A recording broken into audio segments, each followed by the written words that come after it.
University کے get پر کھڑے حوریہ نے سارا سے پوچھا، کیا مطلب کس کے ساتھ جاؤں گی؟ تم ہو نا میرے ساتھ، چلو مجھے ڈراپ کر دینا۔ وہ گاڑی کا گیٹ کھول کر فرنٹ سیٹ پر بیٹھ گئی۔ عجیب زبردستی ہے۔ اس نے ڈرائنگ ڈرائیونگ سیٹ سنبھالتے ہوئے اس نے بیگ پیچھے والی سیٹ پہ رکھا، چابی گھما کر گاڑی اسٹارٹ کی۔ گاڑی کی اسپیڈ ہوا کے مقابلے پر تھی۔ یہ پہلا، یہ دوسرا، وہ دو ٹریفک سگنل توڑ چکی تھی۔ یہ اس کا پرانا کام تھا۔ سارا کو اس کے گھر ڈراپ کیا۔ گاڑی سے اترتے ہی اس کے سارے درد ہوا ہو گئے۔ اف، یہ لڑکی! پھر دوبارہ گاڑی کو ریورس لیتے اس نے اپنے گھر کی راہ لی۔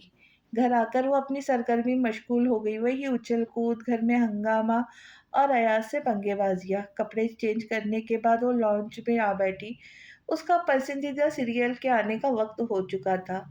حسان سکندر اور جویریہ بیگم بھی وہیں موجود تھے۔ اب ان کو نہ چاہتے ہوئے بھی یہ ڈرامہ دیکھنا پڑے گا، اور جو حوریہ اس ڈرامے کی تفصیل بتاتے رہیں گی وہ الگ۔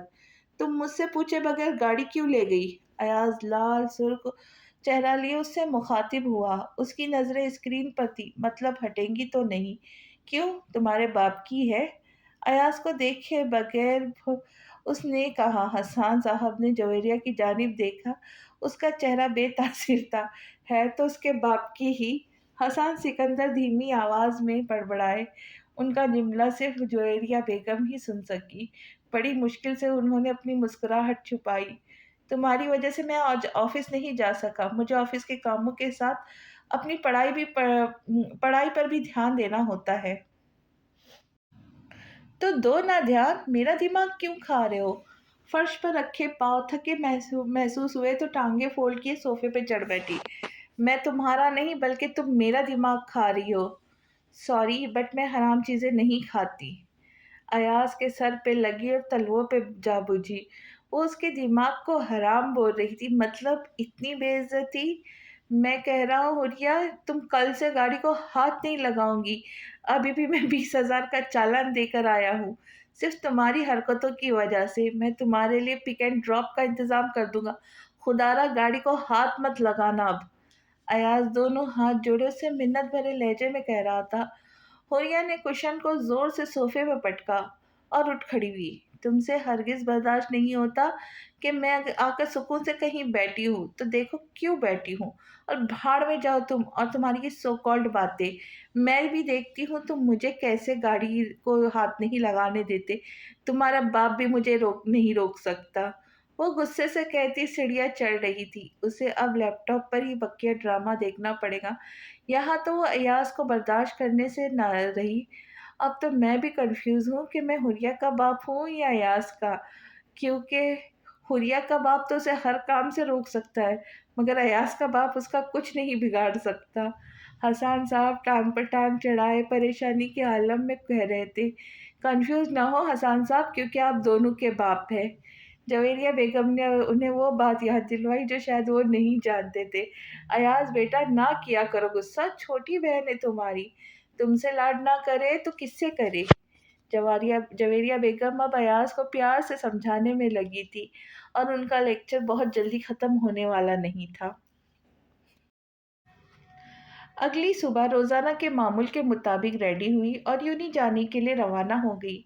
ایاز کی آج ایک میٹنگ تھی۔ وہ صبح سے ابھی تک بیڈ پر اوندھے منہ لیٹا ہوا تھا۔ اس کے فون پر آتے کالز نے اسے جگایا۔ فون اٹھا کر کان سے لگایا۔ اوکے ویٹ، میں بھیجتا ہوں اسے، ایاز نے کال پر اس شخص سے کہا، اور بغیر فریش ہوئے وہ اپنے روم سے باہر نکل آیا۔ امی، حوریہ کو بھیج دے، ڈرائیور آیا ہے۔ لیکن بیٹا، حوریہ تو گاڑی میں جا چکی ہے۔ ایاز فریش ہوئے بغیر فریش ہو گیا۔ اس کی آنکھیں کھلی رہ گئی۔ کتنی ضدی تھی یہ حوریہ سکندر۔ فون پہ ڈرائیور کی کال آ رہی تھی۔ رکو تم، میں 5 منٹ میں آ رہا ہوں، مجھے آفس ڈراپ کر دینا، ایاز نے کال پر کہا۔ اب وہ ڈرائیور کے ساتھ آفس جائے گا۔ ڈوب مرنے کا مقام۔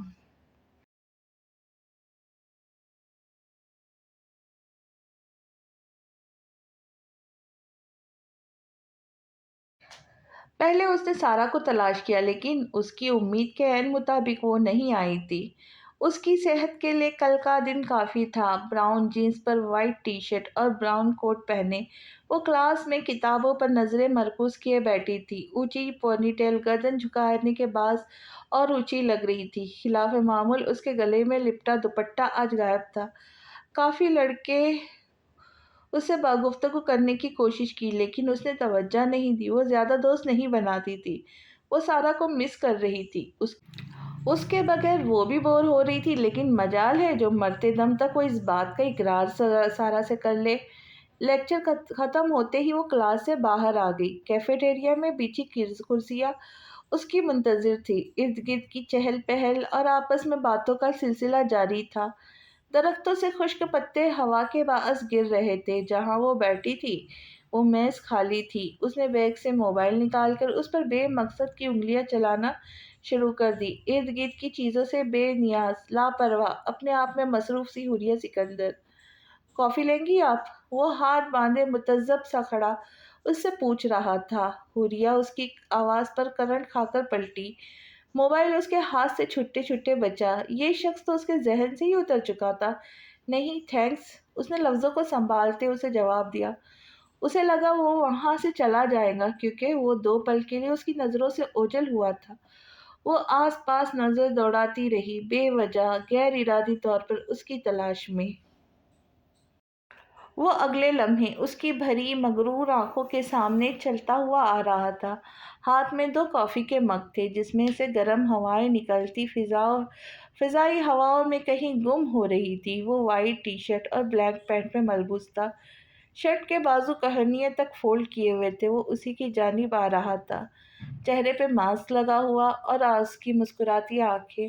وہ کیوں جان بوجھ کر اس کے سامنے آ رہا تھا؟ اسے محسوس ہو رہا تھا کہ وہ وقت کے ساتھ ساتھ حوریہ کی سانسیں اپنی قید میں لے لے گا۔ اس نے کافی کے 2 مگ ٹیبل پر آ کر رکھے۔ لیجئے، یہ آپ کے لیے۔ وہ بلا تکلف اس کے سامنے والی چیئر پہ بیٹھ گیا اور ایک مگ اس کی جانب بڑھایا۔ میں نے آپ سے کہا نا مجھے نہیں پینی، آپ جائیں یہاں سے۔ اس کا لہجہ ذرا سخت ہوا۔ وہ فون بیگ میں ڈالنے لگی۔ وہ وہاں سے اٹھنے والی تھی۔ بہت محبت سے لایا تھا۔ امید نہیں تھی کہ آپ مجھے انکار کریں گی۔ ہلکی آواز میں غم ابھرا تھا۔ وہ نرم لہجے کیوں اس کا امتحان لے رہا تھا؟ کیوں؟ آپ میرے لگتے ہی کیا ہے جو میں آپ کو انکار نہیں کر سکتی؟ وہ چیئر سے اٹھ کھڑی ہوئی۔ کافی کے مگ سے اڑتی ہوائیں اب کم ہو رہی تھی۔ پلیز حوریہ، 2 منٹ بیٹھ جائے، مجھے آپ سے ضروری بات کرنی ہے۔ حوریہ کو کھڑا ہوتا دیکھ وہ جلدی سے کھڑا ہوا۔ اچھا تو آپ میرا نام بھی جانتے ہیں، بتائیے کیا بات کرنی ہے؟ پہلے کافی؟ اس نے جیسے شرط رکھی۔ وہ دوبارہ سے چیئر پر بیٹھی اور کافی کا مگ اپنے ہاتھ میں تھام لیا۔ اس کا دل کیا وہ اسے کہے کہ اسے اس کا چہرہ دیکھنا ہے، مگر وہ کیسے کہہ سکتی تھی؟ میں یہاں کیفیٹیریا میں ویٹر کی جاب کرتا ہوں۔ ایک ہاتھ میز پر رکھے وہ حوریہ کو بتا رہا تھا۔ کافی کا مگ لبوں سے لگاتی وہ حیران ہوئی۔ ڈریسنگ سے تو وہ اس یونیورسٹی کا بریلینٹ اسٹوڈنٹ لگتا تھا۔ اسے بہت زیادہ حیرت ہوئی۔ لوگوں کو پہلی نظر میں پہچاننے کا ہنر اس میں کبھی نہیں آئے گا، حوریہ نے دل میں سوچا۔ آپ ضروری بات بتائیے۔ وہ کافی کا مگ کے کناروں پر انگلیاں پھیرتے مسکرا دیا۔ سمجھ سکتا ہوں، میں ایک معمولی سا ویٹر ہوں۔ آپ کہاں میرے ساتھ بات کرنا پسند کریں گی؟ اس کی نظریں جھکی ہوئی تھی۔ وہ اب اداس لگ رہا تھا۔ نہیں، میرا یہ مطلب نہیں، آپ غلط سمجھ رہے ہیں۔ حوریہ تڑپ اٹھی۔ اس نے تو سوچا بھی نہیں تھا کہ وہ اس کی بات کا یہ مطلب نکالے گا۔ پھر اس کے بعد اس نے حوریہ کے سامنے بیٹھے 1000 باتیں کی۔ اس کا نام، اس کے شوق، اس کی پسند وہ پوچھتا گیا اور وہ ہنستے مسکراتے بتاتے گئی۔ اس کی باتوں میں اتنا سحر تھا کہ وہ بھول گئی کہ اسے صرف اس کی ضروری باتیں سننی تھی۔ آپ سے باتیں کرنا 1000 بیماریوں کا علاج ہے۔ وہ اس کی بات پر مسکرا دی۔ وہ نہیں جانتی تھی کہ ایک لڑکی کی ضلالت تب شروع ہوتی ہے جب وہ غیر مرد کی باتوں پہ مسکرانے لگ جائے۔ وہ کافی جگ کا مگ خالی کر چکی تھی۔ درخت سے گرتے پتے تھمنے کا نام نہیں لے رہے تھے۔ اس دن اس پر ان دونوں کی ان گنت باتیں ہوئی اور سلسلہ وہیں نہیں رکا۔ یہ ان کا روزانہ کا معمول بن گیا۔ وہ جب بھی اس سے باتوں میں مصروف ہوتی تو گھر میں ہوتی تو گھر کو بھول جاتی، اس کے روبرو ہوتی تو آس پاس کی ہر چیز کو نظر انداز کر دیتی۔ اس سلسلے کو 1 مہینہ ہونے والا تھا۔ وہ لوگ کیفیٹیریا میں اپنی مخصوص جگہ پر بیٹھتے تھے۔ سارا بیچاری ایک لڑکیوں کے گروپ کے ساتھ گوسپ کرنے میں مصروف تھی، کیونکہ حوریہ تو شاید اسے بھولتی جا رہی تھی۔ آپ نے ابھی تک مجھے اپنا نام نہیں بتایا۔ اسے یاد آیا کہ حوریہ نے کبھی اس کا نام پوچھنے کی بھی زحمت نہیں کی۔ میں؟ وہ بے یقینی سے پوچھ رہا تھا۔ جی جی، آپ کا نام؟ حوریہ نے اسے یقین دلایا۔ Dark eagle. اس نے ماسک کے اندر سے کہا، یہ کیسا نام ہے؟ حوریہ کو اس کے نام کی کچھ سمجھ نہ آئی۔ آپ میرے نام کا مذاق بنا رہی ہیں؟ وہ ہنس دیا۔ نہیں نہیں، میرا مطلب وہ نہیں تھا۔ وہ اکثر اس کی باتوں کا الٹا مطلب نکالتا تھا۔ دن گزرتے گئے، وقت کبھی تھما ہی نہیں تھا اور ان دونوں کے تعلقات مضبوط ہو گئے۔ اسے پتہ ہی نہیں چلا اسے کب ڈارک ایگل سے بے پناہ محبت ہو گئی، لیکن وہ جانتی تھی کہ وہ بھی اس کا اتنا ہی دیوانہ ہے۔ ضرور اسے بھی حوریہ سے محبت ہو گئی ہوگی، آج نہیں تو کل ضرور وہ اس بات کا اظہار کر دے گا۔ ویسے بھی محبت کے معاملے میں لڑکی اظہار کرتی اچھی نہیں لگتی۔ یہ اس کے فرسٹ سیمسٹر کے فائنل پیپر سے چند دن پہلے کا منظر ہے، جب ان دونوں کی ملاقات ایک ریسٹورنٹ میں ہوئی۔ وہ اس دن 3 پیس سوٹ میں ملبوس تھا۔ ریسٹورنٹ میں اس کا مردانہ خوشبو پھیلتی گئی۔ اسے معلوم ہو گیا کہ اس کی جانب آ رہا ہے۔ وہ ٹیبل کے پاس آ کر رکا، اس سے آرڈر لے رہا تھا۔ ایگل، آج تو تم سکون سے بیٹھ جاؤ، ہم کسی اور کے ریسٹورنٹ آئے ہیں، وہ ویٹر لے کر آ جائے گا۔ وہ اونچی پونی ٹیل کے ساتھ اپنے مخصوص لباس میں تھی۔ نہیں حوریہ، مجھے منظور نہیں کہ میرے علاوہ کوئی اور آپ کی خدمت میں حاضر ہو۔ میں مینو بتاتا ہوں، آپ حکم کیجیے۔ اس نے ہاتھ میں تھاما پین نوٹ پیڈ پہ چلانا چاہا، مگر قلم کی سیاہی ختم ہو چکی تھی۔ اس نے وہ پین فرش پہ پھینک دیا اور پین کی جیب سے دوسرا پین نکال کر آرڈر نوٹ کیا۔ وہ کاؤنٹر کی طرف بڑھ گیا۔ حوریہ نے جھک کر فرش پر اس کا گرایا قلم اٹھایا۔ یقیناً وہ دیوانگی کی انتہا پر تھی۔ ڈارک ایگل کے آنے سے پہلے وہ قلم کو اپنے ہینڈ بیگ میں رکھ چکی تھی۔ ہاتھ میں کھانے کی ٹرے لیے اس نے حوریہ کے سامنے پیش کی۔ وہ اس کے ساتھ بیٹھ کر کچھ کھاتا پیتا نہیں تھا۔ وہ ہمیشہ اس کے جانے کے بعد اس کا بچا کھانا کھایا کرتا تھا، پھر چاہے وہ اس کی بچی ٹھنڈی کافی ہو یا پگھلی ہوئی آئس کریم۔ ہر بار کی طرح آج بھی حوریہ نے اسے کھانے کے لیے بہت فورس کیا، مگر وہ بضد رہا۔ حوریہ آدھا گھنٹہ وہاں بیٹھنے کے بعد وہاں سے چلی گئی اور اس نے عادتاً اس کا بچا ہوا کھانا کھایا اور اس کو اپنے تصور میں سوچتا مسکراتا رہا۔ حوریہ اپنے پیپرز میں مصروف ہو گئی اور یہ دن ڈارک ایگل کے لیے عذاب ثابت ہونے لگے۔ وہ اس کا انتظار کرتا ہے، لیکن حوریہ نے ان دنوں اسے اگنور کر رکھا تھا۔ مجبوراً وہ اس سے ملنے اس کے گھر چلا آیا۔ پہلے تو ایاز نے اسے دروازے پر روک کر اس سے مکمل معلومات لی۔ اندر آنے دو اسے، فرینڈ ہے وہ میرا۔ حوریہ کی آواز پر منہ بگاڑتے ایاز اس کے سامنے سے ہٹا تو آگے بڑھا۔ حوریہ اسے لان میں لے آئی۔ ایاز بھی ان کے ہمراہ تھا۔ آپ دونوں بیٹھے، میں کچھ لاتی ہوں، وہ بے تاثیر انداز میں کہتی ہوئی اندر چلی آئی۔ کیا کرتے ہو تم؟ ایاز کا انٹرویو شروع ہو چکا تھا۔ کام، اس نے یک لفظی جواب دیا۔ کتنا کما لیتے ہو؟ ایاز کو لگا کوئی بزنس مین ہے۔ آپ کی سوچ سے کہیں زیادہ۔ ڈارک ایگل نے منہ کا زاویہ بگاڑتے کہا۔ وہ ایاز سے ٹھیک مخاطب نہیں ہونا چاہتا تھا، کیونکہ حوریہ نے اسے بتا رکھا تھا کہ ایاز اس پر کتنا ظلم کرتا رہتا ہے۔ ماسک کیوں نہیں اتارتے تم؟ اتنے پردے دار ہو کیا؟ ایاز کو اب اس سے چڑ ہونے لگی تھی۔ حسین زیادہ ہوں، نظر لگ جاتی ہے۔ بڑا آیا اٹلی کا شہزادہ، ایاز منہ میں بڑبڑایا۔ تب تک حوریہ ٹرے میں اسنیکس کے ساتھ چائے کے کپ رکھے ان کی جانب آ رہی تھی۔ حوریہ نے وہ ٹرے میز پر لا کر رکھی تو اسی پل اٹھ کھڑا ہوا۔ میں بس یہ دینے آیا تھا۔ اس نے 8 سے 9 انچ لمبا ایک باکس اس کی جانب بڑھایا، ساتھ ایک فولڈ کیا ہوا لیٹر تھا۔ وہ اس کے بعد رکا نہیں، بس چلا گیا۔ کیسا لگا میرا فرینڈ؟ حوریہ نے ایاز کو مخاطب کیا جو منہ بگاڑے کھڑا تھا۔ تمہاری ہی طرح سڑیل اور انتہا کا بدتمیز۔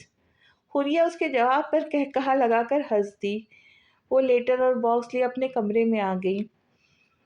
بیڈ پر سکون سا بیٹھ کر اس نے باکس اوپن کیا۔ اس میں سنہری رنگ کا خوبصورت قلم تھا، دیکھنے میں ہی وہ قیمتی لگ رہا تھا۔ ایگل نے کتنی مشکل سے اسے خریدا ہوگا۔ اسے بے اختیار ہی ایگل پر ترس آیا۔ پھر اس نے قلم پر سیاہ دھاگے سے لکھے ان الفاظوں کو پڑھا، اکو سیانگ۔ جوہریہ نے 3 سے 4 بار اسے سمجھنے کی کوشش کی مگر ناکام رہی۔ بالآخر اس نے وہ قلم باکس میں رکھتے اسے بند کر دیا۔ اب وہ اپنے دودھیا ہاتھوں سے اس کا دیا لیٹر کھول رہی تھی۔ اس نے کاغذ پر لکھی تحریر پڑھنا شروع کی۔ Should I smile because we are friends or cry because that's all we will ever be? تم میری بہترین رازدار ہو حوریہ، میں تمہارے ساتھ ہمیشہ رہنا چاہتا ہوں، لیکن میں جانتا ہوں میری اتنی اوقات نہیں ہے۔ ویسے تو تم بہت سمجھدار ہو، لیکن میں نے پھر بھی تمہارے لیے ایک پیغام بھیجا ہے کہ شاید تم اسے سمجھ سکو۔ ممکن ہے کہ جب تک تم اسے سمجھو میں تم سے دور جا چکا ہوں۔ حوریہ نے ایک پل کے لیے اس تحریر سے نظریں ہٹائی۔ اس نے کیا لکھا تھا؟ وہ کیا بول رہا تھا؟ اس کی سمجھ سے باہر تھا سب۔ پھر اس نے آخری لائنوں پر نظریں دوڑائی۔ وہاں ایک غزل لکھی ہوئی تھی، ابھی کچھ اور کرشمے غزل کے دیکھتے ہیں، فراز اب ذرا لہجہ بدل کے دیکھتے ہیں۔ جدائیاں تو مقدر ہے پھر بھی جانے سفر، کچھ اور دور ذرا ساتھ چل کے دیکھتے ہیں۔ راہ وفا میں حریف خرام کوئی تو ہو، سو اپنے آپ سے آگے نکل کے دیکھتے ہیں۔ تو سامنے ہے تو پھر کیوں یقین نہیں آتا، یہ بار بار جو آنکھوں کو مل کے دیکھتے ہیں۔ یہ کون لوگ ہیں موجود تیری محفل میں، جو لالچوں سے تجھے مجھ کو جل کے دیکھتے ہیں۔ یہ کرب کیا ہے کہ یکجا ہوئے نہ دور رہے، یہ کرب کیا ہے یکجا ہوئے نہ دور رہے، ہزارہ ایک ہی قالب میں ڈھل کے دیکھتے ہیں۔ نہ تجھ کو مات ہوئی نہ مجھ کو مات ہوئی، سو اب کے دونوں ہی چالیں بدل کے دیکھتے ہیں۔ یہ کون ہے سر ساحل کے ڈوبنے والے، سمندروں کی تہوں سے اچھل کے دیکھتے ہیں۔ ابھی تلک تو نہ کندن ہوئے نہ راکھ ہوئے، ہم اپنی آگ میں ہر روز جل کے دیکھتے ہیں۔ یہ ڈاک ایگل کا حوریہ سکندر کے لیے آخری پیغام تھا، جس کی سمجھ حوریہ سکندر کو تو بالکل نہ آ سکی۔ کیا وہ صرف دوست تھے؟ وہ حوریہ کو صرف دوست مانتا تھا؟ اسے حوریہ سے محبت کیوں نہ ہو سکی؟ وہ اتنی بری تو نہ تھی؟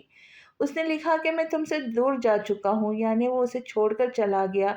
لیکن اس نے کہا حوریہ اس پیغام کو سمجھے۔ اس نے تحریر 5 سے 6 مرتبہ دہرائی، مگر اس میں کوئی ایسی بات نہ تھی جو رازدارانہ کہی گئی ہو۔ وہ کیوں اس کے لیے مشکل پیدا کر گیا؟ وہ سیدھی بات بھی تو کر کے جا سکتا تھا، میں ہمیشہ تمہارے ساتھ رہنا چاہتا ہوں، لیکن میں جانتا ہوں میری اتنی اوقات نہیں۔ اس نے دوبارہ ان لفظوں کو دہرایا۔ مطلب ایگل خود کو حوریہ کے لائق نہیں سمجھتا تھا کیونکہ وہ معمولی سا ایک ویٹر تھا۔ حوریہ کی آنکھیں نم ہو گئی۔ وہ اسے بتانا چاہتی تھی کہ جہاں محبت ہو وہاں بہتر کی ضرورت نہیں، وہ تو نامکمل شخص بھی پوری کائنات لگتا ہے۔ بس بہت ہو گیا، اب وہ صبح خود ہی اس سے بات کا اظہار کر دے گی کہ اسے ڈاک ایگل سے بے انتہا محبت ہے۔ اس نے خود سے عہد کیا۔ اگلی صبح وہ سب سے پہلے یونی میں داخل ہوئی۔ اکا دکا لوگ ہی وہاں موجود تھے۔ لیکچر کا وقت ہوا تو سارا کے ساتھ پہلے ہی لیکچر لینے چلی گئی۔ یہ ان کے ایکسٹرا کلاسز تھی۔ لیکچر کے دوران وہ ڈاک ایگل کا دیا قلم ہاتھ میں تھامے بیٹھی رہی۔ دل کر رہا تھا بس ابھی دوڑ کر اس کے پاس چلی جائے، اور اس نے ایسا ہی کیا۔ وہ ہاتھ میں قلم اٹھائے کلاس سے باہر جانے لگی۔ جب دروازے پر اس کے ہاتھ سے قلم چھوٹ کر فرش پہ گرا، اس نے جھک کر قلم پر ہاتھ رکھا۔ جب اسے اپنے ہاتھ کی ہڈیاں ٹوٹتی ہوئی محسوس ہوئی، وہ کومل تھی جو اس کے ہاتھ پر اپنا پاؤں رکھ چکی تھی۔ حوریہ کی چیخ پر اس نے جلدی سے اپنا پاؤں اس کے ہاتھ سے ہٹا لیا۔ حوریہ نے جلدی سے پین اٹھا کر اسے دیکھا، وہ ٹھیک تھا، اس پر خروش تک نہیں آئی تھی۔ وہ اٹھ کھڑی ہوئی۔ کوئی کام دیکھ کر ہی کر لیا کرو۔ کومل سے برداشت نہ ہوا، وہ اسے بغیر کچھ کہے کیوں آگے بڑھ رہی تھی۔ واہ جی، کومل بی بی تو سدھر گئی، خود کی غلطی پر خود کو ہی سنا رہی ہے۔ حوریہ نے پلٹ کر اسے جواب دیا، غلطی میری نہیں تمہاری ہے، میری غلطی ہوتی تو تم چپ چاپ ایسے آگے نہ بڑھ جاتی۔ حوریہ کو لگا واقعی غلطی اس کی ہے، وہ چپ چاپ آگے کیوں بڑھ گئی۔ وہ مڑ کر اس کے سامنے کھڑی ہوئی اور زوردار تھپڑ اس کے گال پر رسید کر دیا۔ غلطی میری تھی کہ مجھے چپ چاپ نہیں جانا چاہیے تھا، لو سدھار لی غلطی۔ حوریہ اتنے دنوں کے بعد آج غصے میں آئی تھی کیونکہ جو اسے پرسکون کر سکتا تھا وہ وہاں موجود نہیں تھا۔ کومل چیخ چیخ کر پیٹھ پیچھے بولتی رہی۔ حوریہ نے اسے مکمل نظر انداز کیا اور دوڑ کر کیفیٹیریا میں آئی۔ پہلے وہ اپنی مخصوص جگہ پر بیٹھی رہی لیکن وہ نہیں آیا۔ پھر اس نے خود تلاش کیا مگر وہ جا چکا تھا۔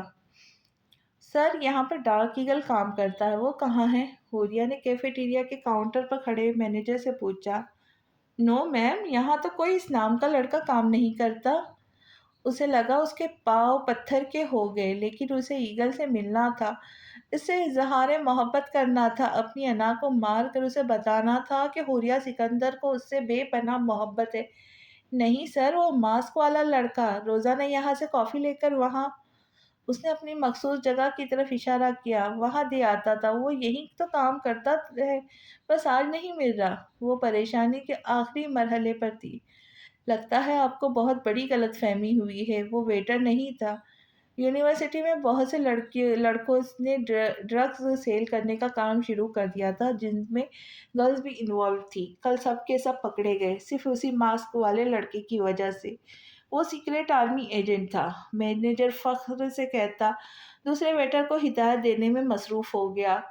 ڈارک ایگل ویٹر نہیں تھا؟ وہ 6 مہینے سے حوریہ سے جھوٹ بولتا رہا کہ وہ ایک معمولی سا غریب ویٹر ہے۔ آخر اسے جھوٹ بولنے کی کیا ضرورت تھی؟